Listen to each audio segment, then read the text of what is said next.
This podcast provides a platform for our guests to express their own personal views and opinions. Some or all of these views and opinions may not be shared by Ben and/or Yoel.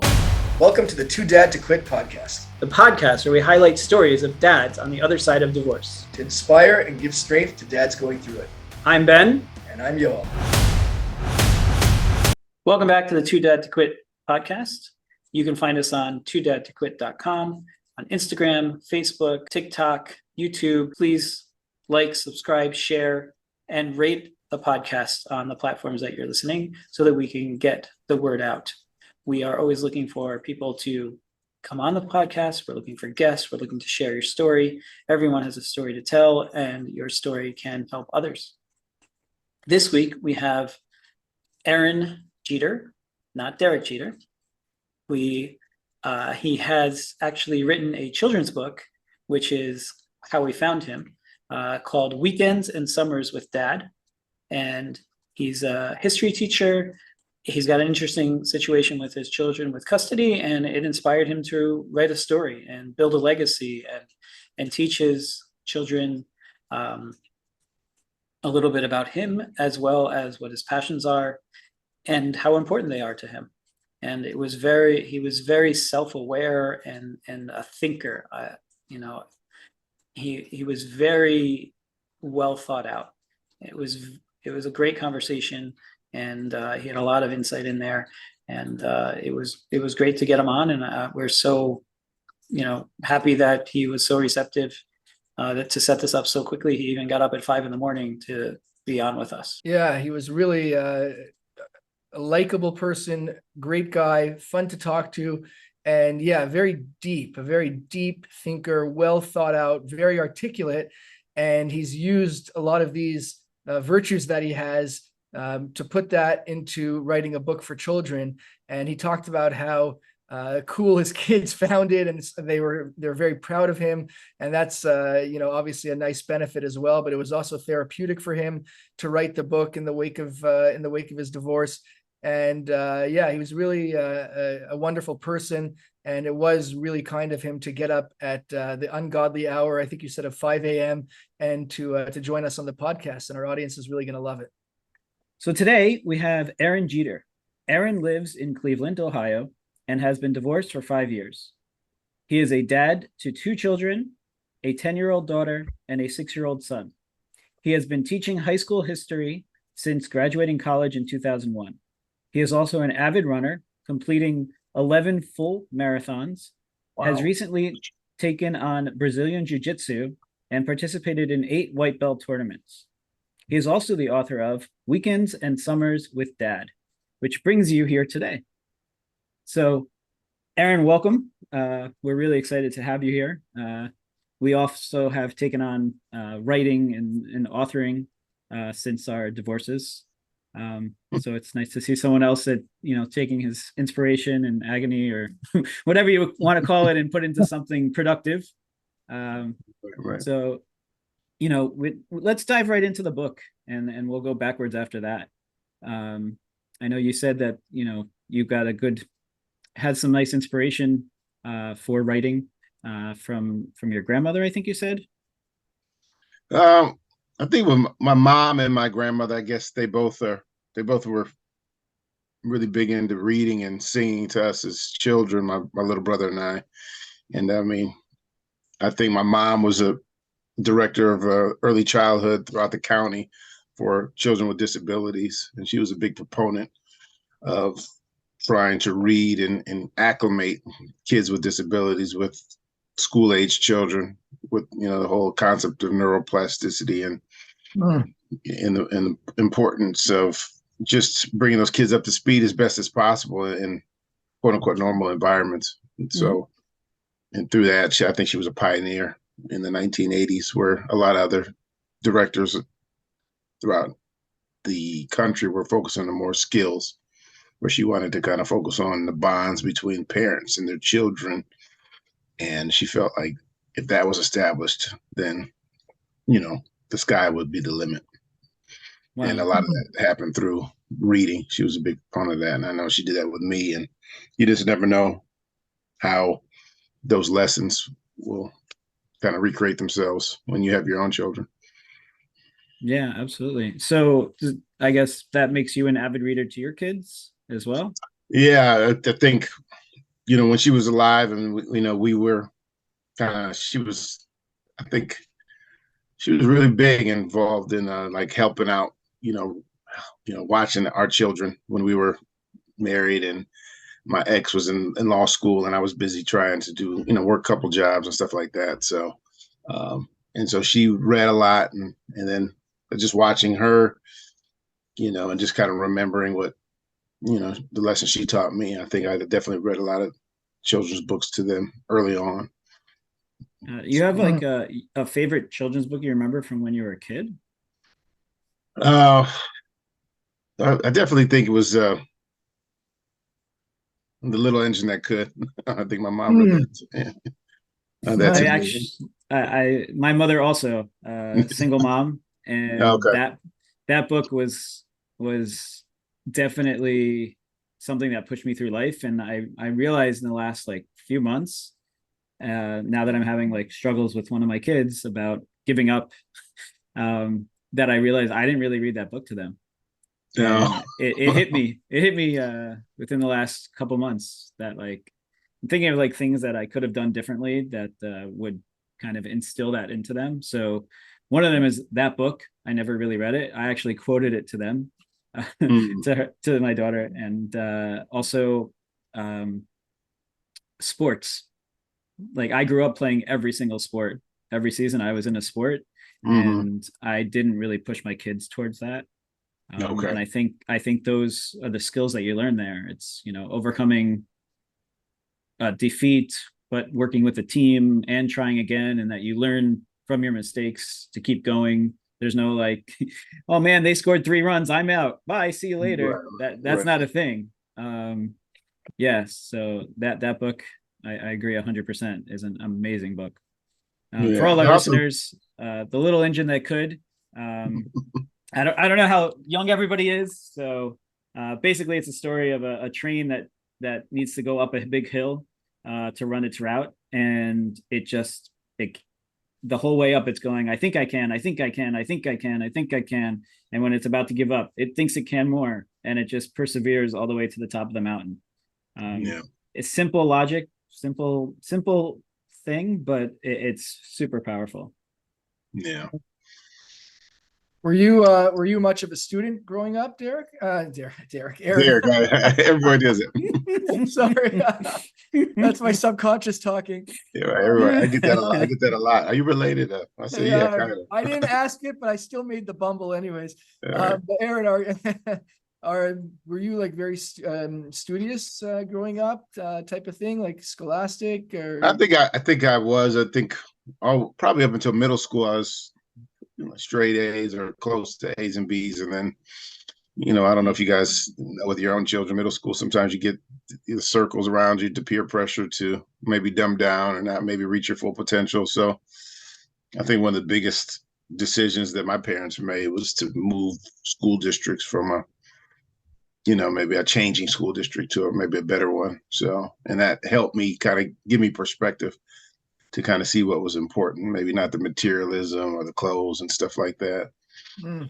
And that helped me kind of refocus and just kind of prioritize what was important. I still probably could have done better in school, but I played football. To your point, I got a full scholarship to Ohio University. It was a middling Oh wow. MAC conference, and so we played bigger teams. I didn't play much. I used to tell my students I played left out, but I was still on My the. dad says that joke too.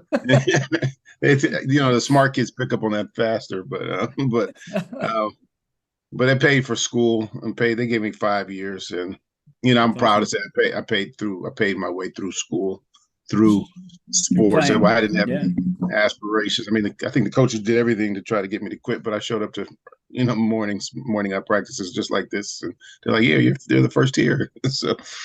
But I just knew that I wanted to graduate, and I had to do some soul searching as to what what subjects spoke to me, and it was history, it was political science, and when it came to trying to choose a major, it was talking to my advisor, and I said, I think I'm probably going to try to move into school education. And she said, well, that's an easier degree. But I said, well, what am I going to do with just a history degree? And she said, well, you could go to be a curator or you could be in law school. And I didn't have any desires for that. So I made the transition towards the end of, like sophomore, junior year into the college education, got a degree there, been teaching ever since. And then I'm proud to say that after my divorce, I went back and did get the history degree, at the master's level. So now I'm teaching like a adjunct level class for my high school students so they can get a college credit plus class.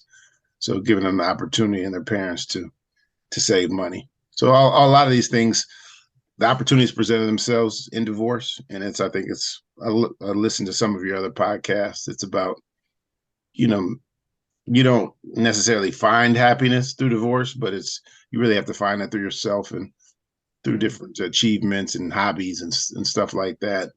And I think it presents an opportunity, when you're in the midst of some of the tension, when you have that alone time, you have to do some soul searching, and you have to kind of, what is it? Take the gift recalibrate. Recalibrate, and I don't know, something about the gift horse in the mouth or something like that. I don't know. So, Right. How long were you married for, by the way? About 5 years. So, Mm-hmm. So it was I also saw, I feel like I always tell my friends who struggle, are struggling, to make sure that you feel like you put your all into it through counseling and stuff like that. And I could say that, I definitely sought out counselors and books. And so I don't have any regrets there. There wasn't any infidelity or any egregious things on my part or her part. It was, when you recognize that personalities are really clashing, you kind of have to say to yourself, what's in the best interest of not only myself, but the children? Because having taught 20 years and talking to different students, they'll tell you, my parents are barely married, Mr. Jeter. They're in two sides of the house. And, sometimes it's not, you just want I think modeling is the best way to demonstrate things. I think my favorite poem is, I'd rather see a sermon than hear one any day, by Edgar A. Guest. It's a powerful poem about, you could talk about everything, but modeling it is the best way to kind of teach these lessons. Oh, I'd love to get into your book, which is How We Found You. Yeah, just kind of going through the Wow, that's awesome. Yeah, it was, it's going through the divorce process, and I'm sure you both have went through just the custody. It was a expensive relocation custody battle. Wow. When I initiated the divorce, it was, well, I'm going to relocate, and then that kind of threw me for a surprise, and that, I'm being that, she's an attorney and she had a very marketable, whereas I was in a pretty stable district, tenured.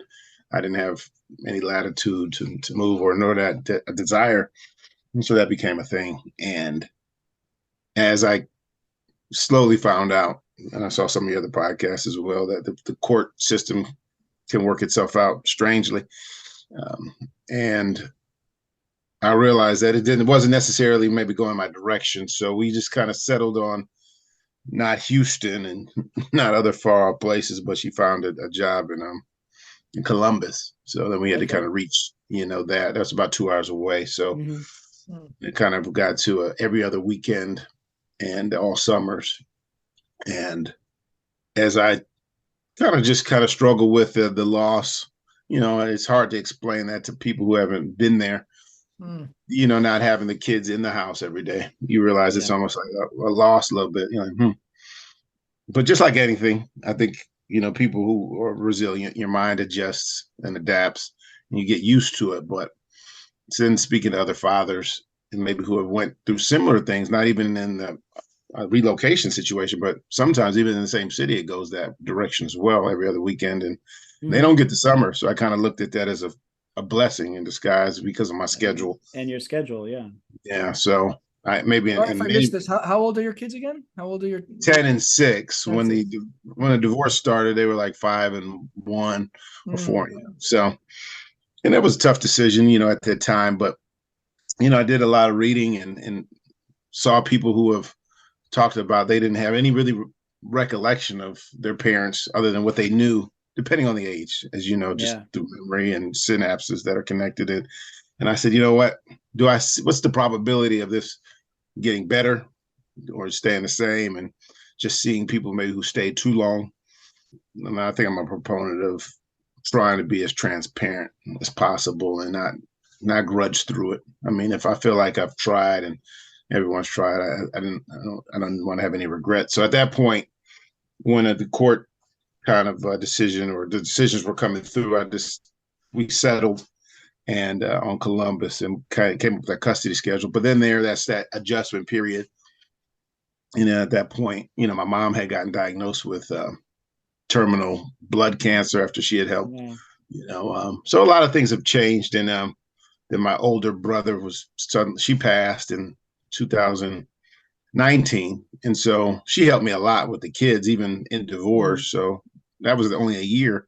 Then she was sick a lot, and so then my older half brother from my dad's first marriage, he suddenly passed on a motorcycle accident. So there's been a lot of changes. So through death and through divorce, I decided, and through talking with other dads, I said, you just never know. Tomorrow's not promised.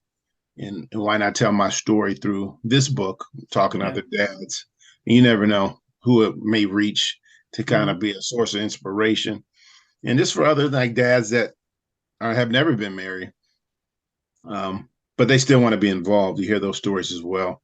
That all three of us have been married, so that gives us a little bit of an advantage in the court system to kind of make our case as to what we want to how we want to influence our children. So I was hoping that it does maybe a pickup. I've saw some other divorce books, but I saw A Date with Dad that kind of seemed to go viral on LinkedIn, but I think it was written by a woman, so I'm not sure. So I thought it would be something from a firsthand account, what it's like and what we do. Yeah, and you're leaving a legacy for your kids as well. That was a big deal for me. Even yesterday, my youngest got cell phones from their uncle, and yesterday they're like, "Flippin' Friends books, Ben Stern," and Google goes, "Here," and pictures came up, and they're like, "You're famous!" Like, did you know you're famous? Wait, that's our picture. How did you know you're famous? What? And they were like shocked that Google knew who I was.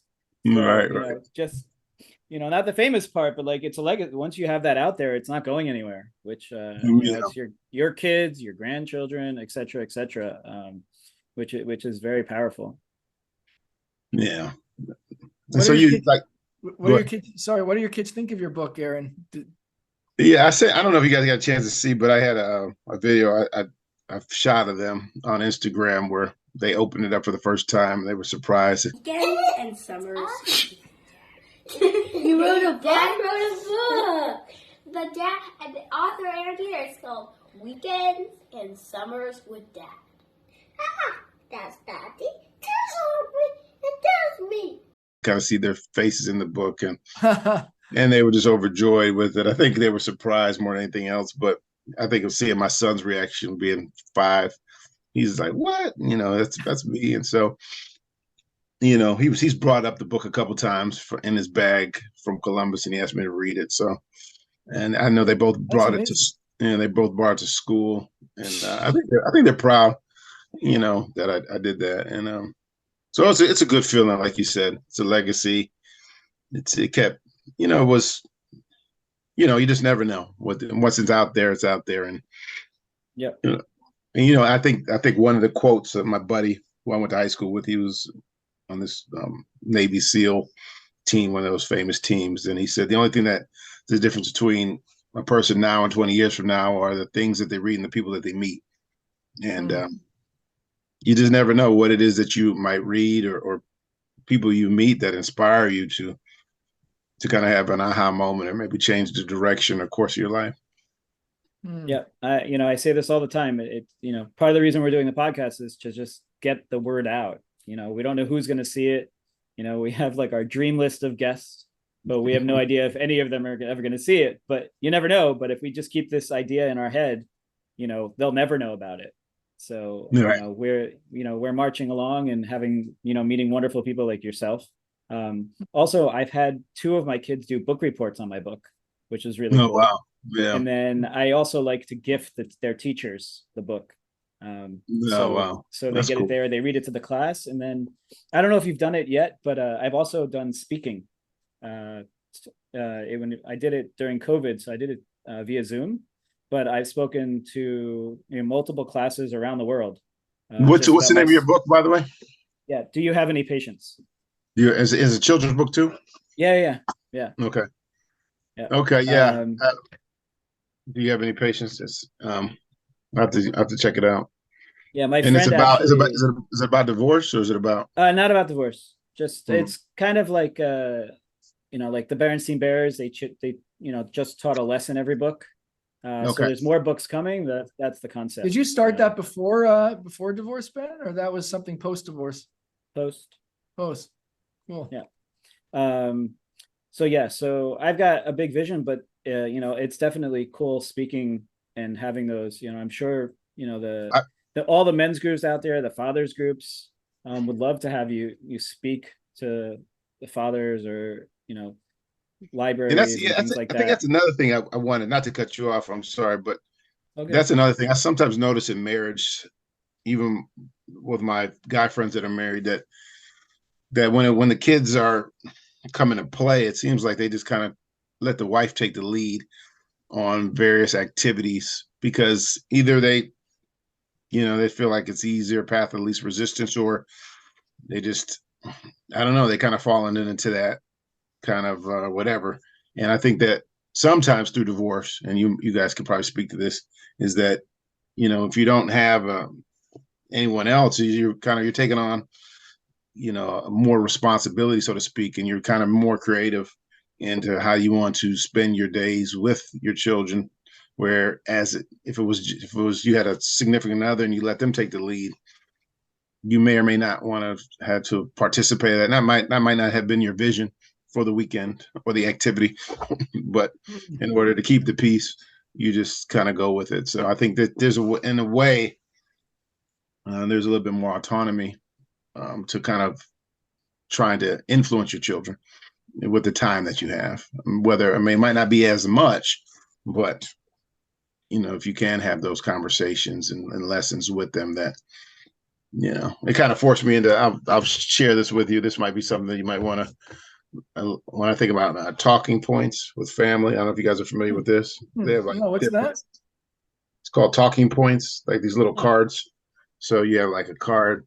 Which TV family do you think we are the most alike? I like that one.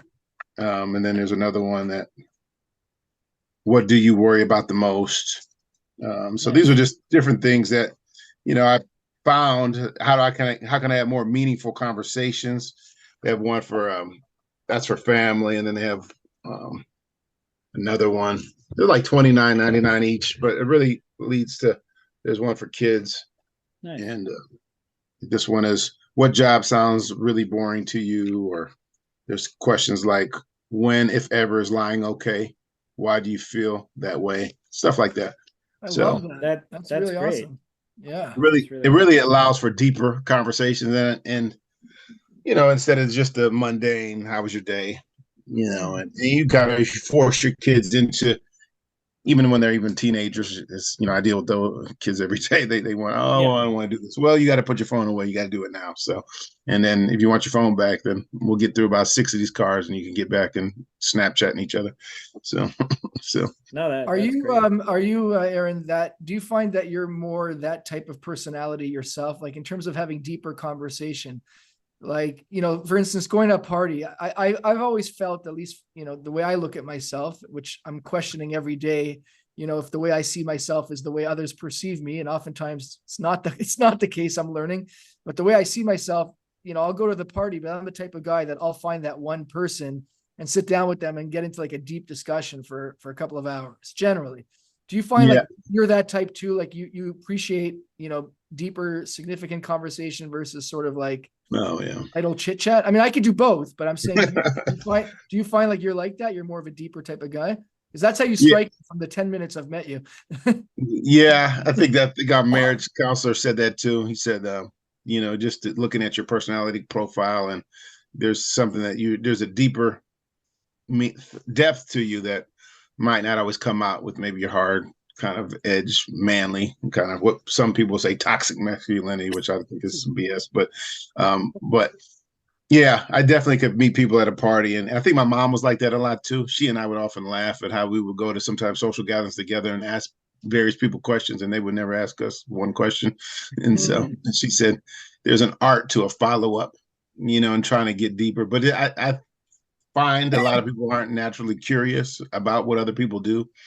But I always use that. You're saying that. So I've said that on dates. I want to ask you about that too, about relationships post-divorce. But I've been on dates, and Ben has heard stories about this, where I come back and I say, literally, I sat for 3 hours and I asked about 99% of the questions. I got maybe one for every 20 that I asked. So it's so interesting. I totally relate to what you're saying. Yeah. Yeah, it's I think people are naturally self-absorbed. I guess biologically we want to survive, but I think people also often forget that, we also survive through a clan, and that's getting to know people, and and if people trusted you, they'll be more likely to help you. But that trust is built through maybe a two-way conversation. I don't think it's talked about enough when I observe parents and their children I think my mom was really good at that, my grandmother. And I mean, I got to be honest, I think maybe I'm biased. I think certain cultures do it better than others. I mean, just looking at studying, you hear about the Kennedys and you hear about different families, but I've heard, through Jewish culture is real big on, just getting around the table through the Seders and through some of the dinners that I've attended, with my grandparents in New York. It just kind of lends itself to more of a familial discussions around the table, maybe more so than maybe other families where, kids are supposed to be seen and not heard. And so there's a lot of the tradition around making the kids the focus. For the Passover meal, the whole meal is to get the kids to ask questions. Like most other meals, Thanksgiving dinner is to have the kids at the kids' table and the parents at the parents' table. So yeah, that is definitely something that I think is unique over there. And I would like to talk about your grandparents a little bit, because you shared something with me which I found fascinating. Your grandfather has a pretty cool history, from what you've messaged me a little bit. Yeah, he grew up in Williamsburg, Brooklyn.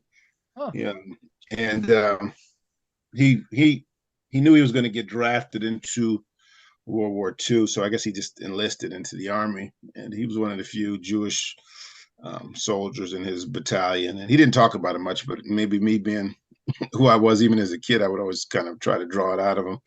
He would probably be the most influential man in my life. My dad was married to my mom, but he just wasn't necessarily the best role model for me or his first set of kids either. But my grandfather, he was very humble, and just, I guess, when he went overseas, he got a Bronze Star for kind of, I guess, taking some radio or communication line across enemy territory, D-Day +12. And I guess he saw action and got, through the Bronze Star. And then he kind of learned German a little bit. And he said he wanted to be an interpreter at the Nuremberg trials, but his German wasn't good enough. And then he met my grandmother, shortly thereafter. And I remember her always telling me that one of the first dates, they were somewhere in New York, and he heard German in the background. He said, "We got to go." He didn't want to be there. So, and so, I mean, he was just a good guy talking about to play chess. So I would see him, not a lot, but it goes back to that, when it's not always, not always quantity, but it's quality. And so I think dads could use that as well, depending on their custody situation, and how can you impart lessons that are meaningful in the time that you have. And we can only control what we can control. So, and so, yeah, my grandparents definitely were influential. I think just when we went to New York, I felt like was the second city outside of Cleveland. My mom would often drive there and take us like 8-9 hours in the 80s. And Yeah. it'd be fun. She would take me to like New York, would take me to, Statue of Liberty, all the sites. So, and then when I got older and I was in my fraternity, black fraternity, and my grandmother used to say, "Are you coming to see us, or you hang out on these boat rides in Manhattan and party?" so, but it was fun because they were right by Queens, and I can get into the city and just hang out. Probably too much, so Nice. What is one of those lessons that your grandfather, taught you in that quality time that you've taken with you? I think at the time when I was making that transition from one school to the next, I was real into this material. Like I get a polo, get to sign, and he said one time he started yelling at me. He said, "What the hell? You worried about the wrong freaking thing?" He said, "There's so much more than materialism." And my grandma's like, "Calm down, Eddie, calm down." He's like, "No, I'm tired of this crap." So I think later on I got it, like that materialism, and a lot of times you hear about men who are dating women that want to have a $3,000 bag and they have this and that. And it's like, that's the kind of the least that we need to be worried about right now. So it kind of puts things in perspective. What is the need for the material culture? I mean, we're already highly consumeristic I think, depending on where you live, it can get away from us. Yeah. 100%. So back to the book. So you self-publish it? You got a publisher? What did you do there? Yeah, I went through Book Baby. It was through Amazon, and it was I just found an illustrator on Upwork.com. I kind of had my vision out there, and I kind of put it out there, and like I got a whole bunch of different bids of people of interest, and I kind of looked through their previous work and what they've done, and I kind of settled on a young lady from I think she's out there in Boston, name's Nisa Kuzakan. I never met her on Zoom or anything, but just through email throughout the year, she worked with me on what I wanted, and she looked on some of my Instagram photos of the kids I sent her, and kind of we probably spent the most time trying to make sure that the United States map was correct. I wanted to kind of incorporate my social studies, geography, history there. So I wanted to kind of also say that when the parents are going over the book, if they wanted to, they could see the states and capitals and the Great Lakes and stuff like that. Because sometimes I'll be surprised that my 9th and 10th graders don't know the Great Lakes and the acronyms. And I'm just, certain things that maybe aren't taught anymore or the same way, or, so it was definitely back and forth. It was fun. And I mean, I don't think it was overly stressful, but I wanted to, again, make it. I think I wrote the book pretty quickly. It was I wanted to make it rhyme, and sometimes I incorporate a lot of those lessons in my history lessons. Like today, where I teach psychology as well, so we're doing like a sleep stage poem and rap, where they kind of have to describe the stages of sleep, and so I try to demonstrate a lot of those kind of rhyming activities with my students to keep them awake. And so I think writing it came natural for me, and it was fun. And I mean, some guys have reached out nationwide and said, it really helps. And I, as you saw, there was a newspaper article, local paper, that kind of covered it. And then the local librarian from the school, the elementary school, that has recently asked me to come down and give a book talk in front of the elementary school. So that should be fun. Nice. Do you have any other books in mind? I don't. I wrote another chapter to it. Hold on.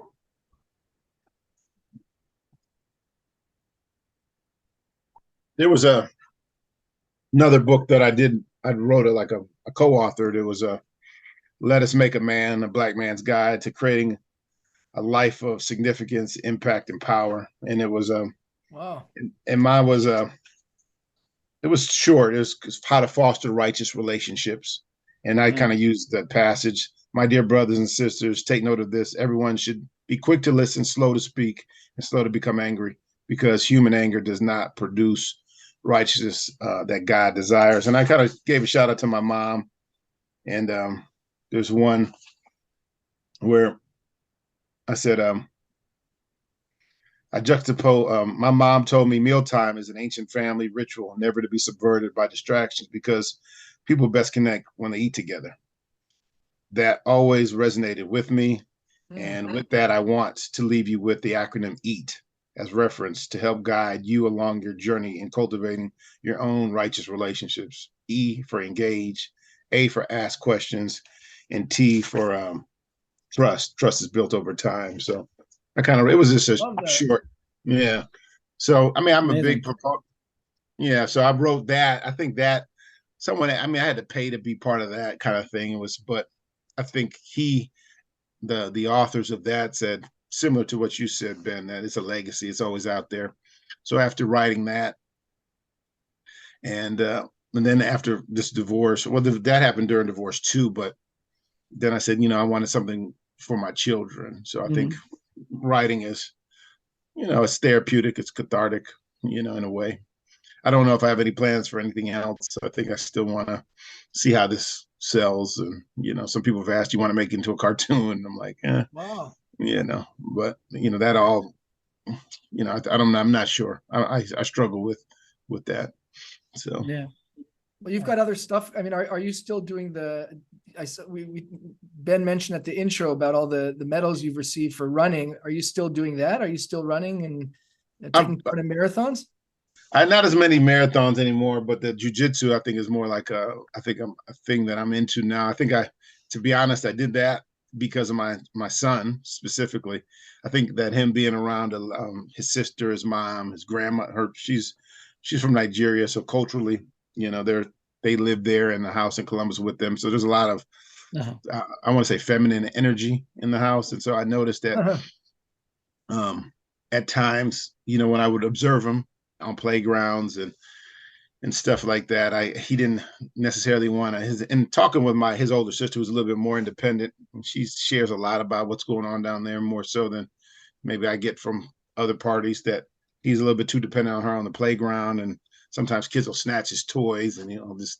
So I think jiu-jitsu is something that I got into. I wanted to kind of get him into that, but I said, how can I best demonstrate this? Is I need to get into it. And so I got into it. I thought I was kind of tough, but being a football player, man, these guys are half my size and just jumping around me, choking me. And I started getting into it, and I probably lost 17 matches in a row. And but I finally won a couple tournaments, and it was a proud moment. And I think the most proud was when my kids actually came to a tournament and saw me win some, lose some. And my daughter said, I'm really proud of you, Dad. So you never know. I mean, who knows? The thought is that he could see his dad lose and get up and, do it again. It's a very humbling sport. So I hope by the time he's in high school, I'll have, not be a white belt anymore. So nice. So. And how often do you talk to them? Do they call you on a schedule, or is it's every night. It's every night. Usually, when we can. That's the whole thing. But it's supposed to be every night between 5:30 and 8. Nice. So and it'll usually be about, it won't be long, but sometimes we'll read Harry Potter over the phone. My daughter and I. So I wanted to find ways to connect with them if there was any like lag or downtime. So she reads maybe 2 pages, I read 2 pages. So we're on book 5 now. So it's for us to kind of connect. And then I bought the box set of movies. So every time we finish a book, we could kind of watch the movie together. That's and great. My son is starting to, I think, get the phonics together. And so once he gets a little bit more proficient, we'll have time that way to read a couple books here and there on the phone. Wow. So I had to find ways to kind of just stay involved and creative. And I kind of looked at some of my students, as much as they might be right next to each other in class, and they'll constantly communicate through the phone. So I said to myself, this might be the new normal. I might be, and don't let the distance become a barrier, because sometimes even when you're right next to someone, you're still communicating through that technology, unfortunately, or Right, fortunately. right, right. Yeah, it goes both ways. And it's my father didn't live close, and I basically only saw him once a month and rarely spoke to him in between. But nowadays it's much, in that respect, it's much a better opportunity to keep that connection. Mhm. Like I took my kids to the States to meet my family or see my family for 2 weeks, and it was like they already knew some of them. It wasn't Mm, like, oh, hey, who are you? So they already had some sort of connection and just were able to take it even more. And yeah, then when they came back, they used their new phones and they messaged them every day. So when nice. they wake up, they get a message, hey, how was your day? And then they leave a message and it goes back and forth. So that's Where are you guys from? definitely. You guys both from the States? No, I'm I'm from from the Ben States. is, yeah, I'm from Canada originally. Canada, okay, States. Yeah. What part are you from, Ben? East Coast. Okay. Yeah. I Mhm. kind of moved out of the house in ninth grade and never went back. But up Okay. and down the East Coast, pretty much is we'll sum it up. Mhm. And then my I've mentioned family. before in the podcast, I have a brother who lives in Cleveland actually, but in the University Heights Yeah, area. I'm not in Cleveland per se. I'm in Oh, you're not in Beechwood. Cleveland. So, well, I'm in Oh, Beechwood, so it's right by University Heights. So, oh, okay. well, is that where you are? You said you are in the I'm Beechwood at area? Beechwood, but I mean, I came into, I grew up in Beechwood, and my Oh, house, I rented out my house in Cleveland. I'll be moving oh, back once I settle my mom's estate. But yeah, ah, but Cleveland is like, it's all like these small little communities. We all just say Cleveland because it's it's right easier there. that way. Yeah. Yeah. Uh-huh. Yeah, I Yeah. actually traveled around the country after my, I guess, senior year in high school with my Okay. parents, my mother, my stepfather, and Cleveland was one of our stops. So the Okay. Rock and Roll Hall of Fame, we Yeah. made it through Mm, there. Nice. Nice.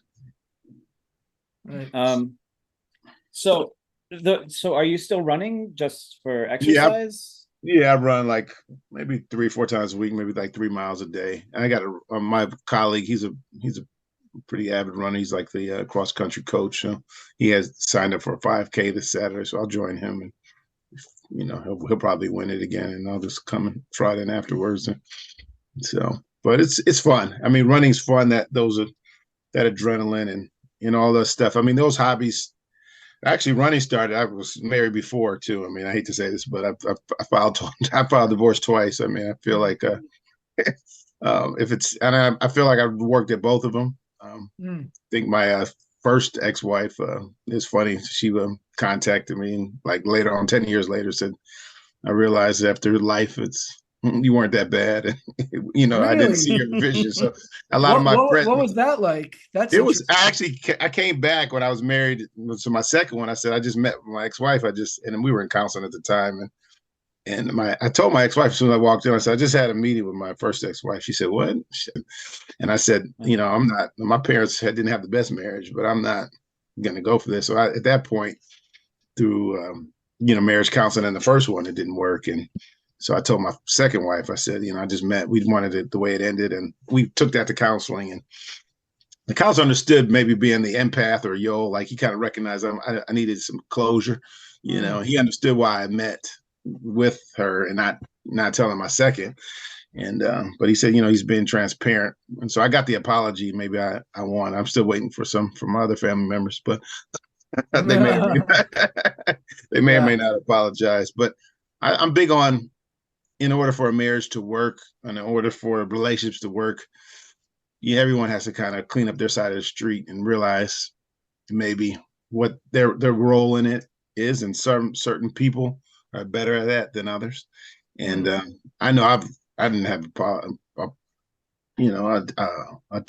problem apologizing to either one of them, but when I finally got that, it kind of puts things into perspective that people through maturity and I think other relationships, they realize you know, maybe it wasn't as bad as they were making it out to be. I remember my grandmother talking to my first, when we were getting in all these fights early on. She said, it takes time. We've been married 50 years. You can't sweat the small stuff. But Mm. sometimes when you're so fixated on what you want to focus on, it's hard to kind of get past that. And once you say and do things early on, you can't take those back. And I think I'm learning that more and more through divorce and through just being more patient. I think jujitsu, maybe even meditating sometimes helps. I know I stopped drinking too, so that helps. I mean, that just, I don't think that never really came up as an issue in my marriages, but I know it didn't help now that I see it.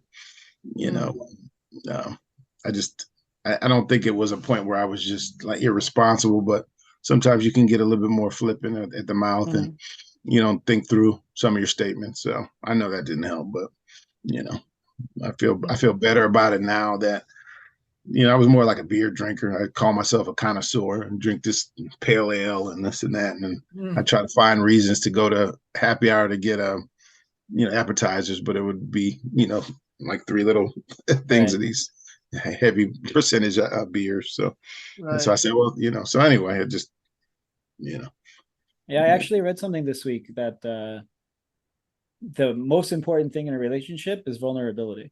And if both people can be vulnerable, then it has a chance for a long-term relationship. And I read that, which kind of goes along with what you're saying, because if you're too proud to admit that there's a problem or to talk about it or to, say you're sorry, then where are you going to go? It's just hit the wall. So being able to be vulnerable and let yourself open, each of you be able to do that. You're not going to get anywhere real. If you can't get real, you can't get past it. I saw a funny thing with this whole chat GBT. When you ask certain questions, my buddy said, hey, how do you win a fight with a woman or argument with a woman? You ask a chat GBT that, but it's sometimes you get into these discussions and you get into these semantics and just, you said this, you actually didn't say that. And it's just, when you're a word watcher and you're trying to constantly, pick apart that, it just becomes endless. And so, but, I've enjoyed it. I've enjoyed the next chapter. I mean, as much as I miss my children, I know that I don't have any regrets with the decision that I made, or decisions rather, when it comes to marriage and divorce. I think it's a beautiful institution, but I think it just has to be a right fit. You have to kind of go through seasons with people and kind of understand what their priorities are. Kind of watch them more so than tell them what you want, because people inevitably are who they are. And you have to kind of ask yourself, is this someone that I could kind of wake up to every day? I struggle with that, I have a girlfriend now. I've had 2 girlfriends since, being divorced, and the second one, we get along really well. She has a child, a little older than my daughter. So we went on trips together. And so it's really positive. So it's just, but again, I think I've learned more about relationships through my growth and just different experiences, saying less. Are there any, I don't know, things that you look out as like red flags based on your past marriages to kind of avoid when you meet someone with that characteristic for you or in general? Yeah, I think one of them is the if you feel like someone is nitpicking, that's a big thing for me. Nitpicking, like how a day can be thrown off if I don't say something as kindly, and I can, that's kind of happened in previous relationships where I might plan a trip to New York or a hike, and something might happen at 10 a.m. and the way I might have said it might not have been as smooth or as, and then, I don't, and it just, now we're at 8 p.m. and we're still kind of at this tense moment. So how you are able to rebound quickly through little hiccups in the day. And are you a laid back person? Would you describe yourself as kind of, like, I know that I'm a whatever's thrown at me kind of guy, and I'll just take whatever it is and just add it to my back and just keep marching. Some people say, it's getting back to the little engine, that's me. Nothing's going to stop me. I have a goal. Like I tell my daughter, I have set goals, but don't set paths. You have a goal. Yeah, You get there. You don't have to have a path set in stone. You get there how you get there, but right. just get there. I would say I like to, like, if there's a weekend or we're going somewhere, there's a couple things I would like to see. If I'm in Philadelphia, I want to see the Liberty Bell, and where maybe the people I'm with, maybe I don't have. I think I can maybe get that from my mom too. If we're in a new city, we should explore, and I want to, get there by a certain time. But anything else in between, I'm fine with. So that I think, I'm laid back, but I would say that I think a lot of guys observe things that maybe they don't like, or behavior or idiosyncrasies that they might find irritating from their significant other, but we choose not to maybe speak on it. And what's the point? Sometimes it's just, and I don't know. Sometimes I've encountered women that they want to litigate every little thing, and so if I notice that, that's not a person for me. They wants to bring up a gripe or something. I didn't blow my nose this way, or just little things that I feel are insignificant in the grand scheme of things. And I think sometimes when I finally end relationships, those people realize that what they were picking at was ridiculous. But it's not until you leave, I think, that they maybe miss the conversations, miss the questions, because they're focusing on maybe some of the other silliness that I would perceive as silly. Have you? You're, I guess you're two women into the dating post. How is that process getting to yourself to the point where you were ready to date again? Was there a process that you went through to kind of, mourn the loss of the marriage, to the court stuff, to figure out when you were ready to move on, so to speak? Well, through the divorce, we were in the same house for almost a year. I was in the basement, and so I think through that and through this kind of shared custody situation within the same house is very taxing. And so you're looking for friendship, you're looking for things. So I don't know if I went through any, specific process, but I think people kind of come into your life when they do, and it's just kind of a vibe that you might get that this person is easy to talk to, easier than my current situation.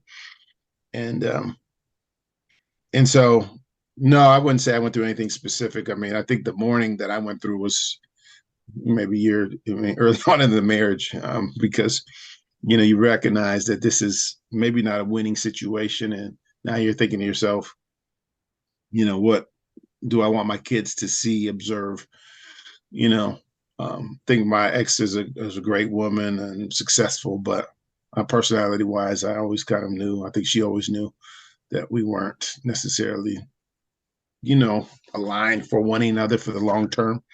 And just our cultural backgrounds. I think the vision I think she came from maybe a higher class in Nigeria where they had maids and stuff like that. And so I think, I'm more of a middle class kind of guy. I'm a teacher. I didn't really have any desire to be I think I make a good salary, and I think I can provide well, but it's not going to be elaborate.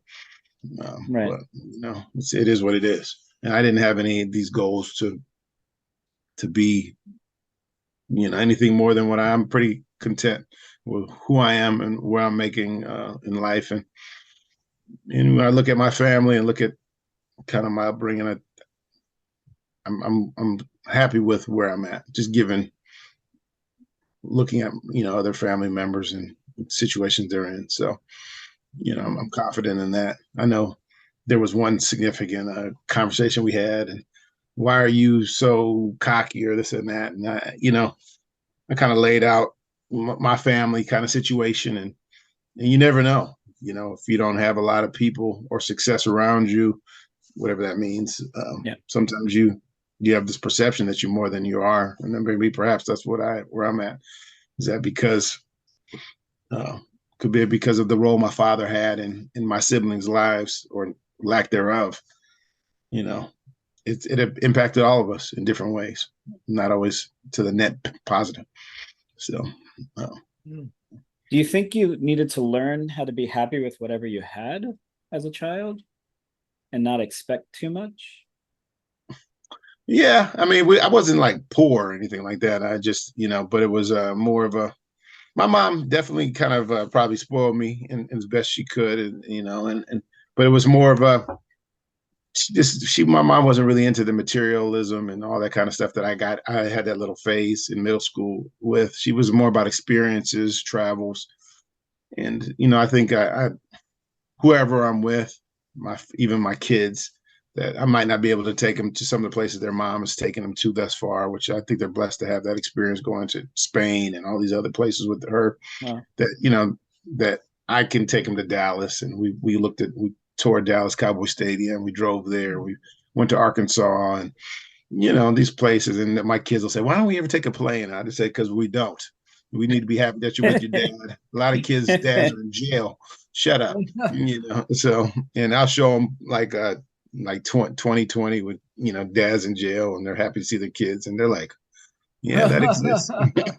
And a lot of my friends like, "That's a little bit too much." I'm like, "Well, they need to know it all." Right.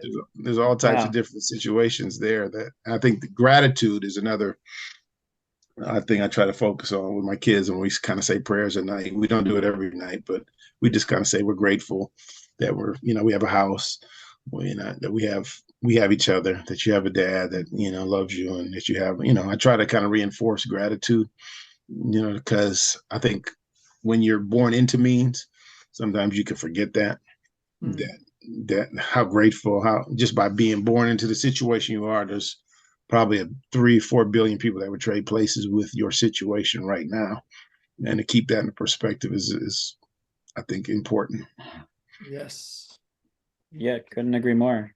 Yeah, I mean, these are conversations I have with my kids, and especially my oldest. She, learning that contempt or that you control your happiness conversation we have all the time. I don't like school. I don't want to go to school. I don't like my friends, or I need this, I need that, and it's like a circular conversation of, you control. If you're happy, you can make anything happy. You can, going down the street, you can look at the trees and decide that makes you happy, or you can just not notice them and just be unhappy. Like, you control what you are, you're feeling, and how that affects you. Not, you need to leave this street with a bunch of trees to go to an amusement park to ride on a roller coaster. Right. It's funny you mentioned that. I saw something on Twitter that said that when a spouse comes to you and says they're unhappy, there's two responses. You could say something like you just said, Ben, you control your happiness, or the spouse could say, well, how can we work through this together? And if a spouse says the first, that's not good. So I don't know your thoughts on that. You control your happiness. Should there be more of a empathy to that? When a spouse communicates to another, I'm unhappy. Should there be more of a curiosity as to unpack that, and how can we get to a better place?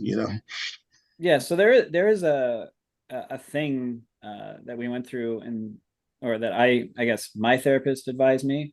Just every morning, ask what I can do to make your day better. For that person. Yeah. Yeah. For that person. Yeah. So that's one way to do it. With my kids, the conversation is a little different, because right.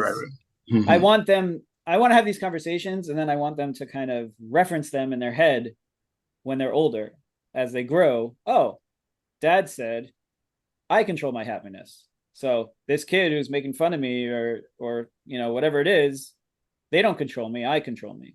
Right. So, and then from there, giving her ways to do it.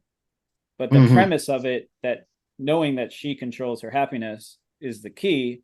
And then teaching her tools how to do that is the next step. But again, with a spouse, it's a little different, because the whole nitpicking thing. Something that we do like to bring out on the podcast, and have our guests share, is your too dad to quit moment. One of those moments where you were like, wow, I'm a dad. This is amazing. And I looked at my kids at that moment and I just felt so much pride that I was, this kick butt dad. So if you can share one of those moments with us, we'd really appreciate it. Hmm. Well, like I said, I mentioned I like to run, and sometimes, and I don't think my kids have appreciated that just as much just now, but I think they appreciate exercise because they see both me do it and their mom, she runs as well. But I really wanted to run for time. So I think my daughter and I think one winter I said, look, I want to push just around the block twice. That's a mile. And, I want you to just kind of push your hardest. And I think she got to like 8:11, like 9 years old. And that's a pretty fast clip for her age.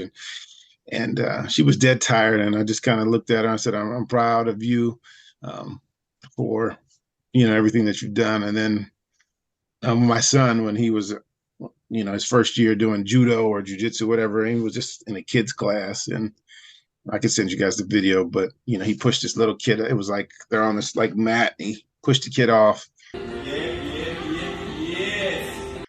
And I'm glad I got that on video because he likes to see himself strong in a way. And then the judo instructor says, "I'm proud of you." And so and then the last one is that when my daughter had told me that my son had issues, meeting people on the playground.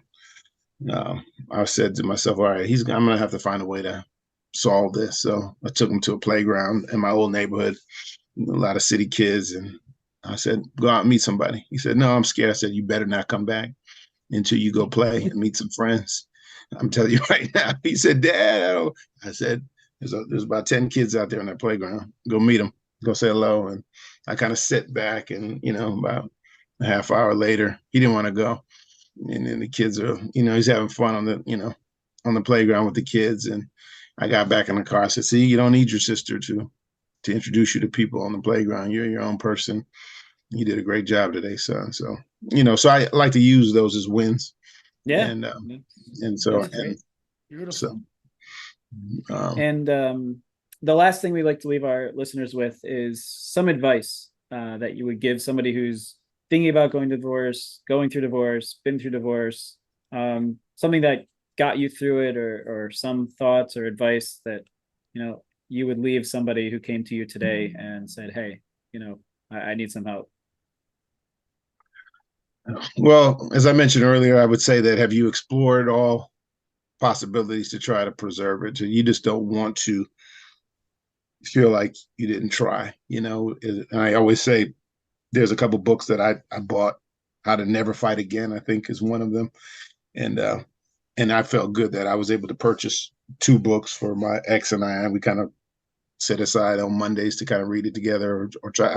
I'm proud that I found the marriage counselor that we went to for about 2.5 years. Wow. And so, I have all of those, and I just try. And then also one of my favorite little clips is by Jocko Wilhelm Good. I don't know if you guys saw that 2-minute thing. One of my direct subordinates, one of my guys that worked for me, he would call me up or pull me aside with some major problem, some issue that was going on. And he'd say, boss, we got this and that and the other thing. And I'd look at him and I'd say, good. And finally one day he was telling me about some issue that he was having, some problem. And he said, I already know what you're going to say. And I said, well, what am I going to say? He said, you're going to say good. But he's a lot of my students like him, a lot of people like him, but just to understand that no matter what you're going through, and there's some good that you can be found, in that situation. And although there's that loss of connectivity of that day-to-day interaction of your kids under the same roof, there's some good that you can find in, in that cultivating hobbies for yourself. One of my good friends and I, his name's Justin, he and I started teaching together our first year in 2001. And he said, you always hear parents say the saying, I'll die for my kids. I'll die for my kids. But he said, he saw a quote, I'm going to live for my kids. And that means living through, they seeing you do things, doing, whether it is, hobbies, running, Are you just sedentary, or are you kind of living life? And that could be also inspirational as well. So there's opportunities in divorce to really find who you are and to cultivate a skill that you're proud of. And I kind of tell some of my buddies that are going through that now, don't just jump into the next relationship because you can. Also figure out what it is that you want to maybe be more proficient at, whether it be jiu-jitsu, golf, writing, but try to cultivate yourself, in addition to the next relationship. And I think sometimes it's easier to kind of just throw yourself into the next situation and that woman and her kids. And next, you're like, who am I? Because you haven't really set some time aside to work on that. So that's my little soapbox. No, that's great. And we really thank you for being here and taking the time. And thank you, Aaron. Appreciate it. And thank you to all our listeners. You can find us at toodadtoquit.com, toodadtoquit on all social, Twitter, Facebook, Instagram, TikTok. Please reach out to us. We want to tell your story. If you know anybody going through divorce, please share Aaron's book. We really look forward to seeing you next week. Thank you for listening to the Too Dad to Quit podcast. Available at toodadtoquit.com.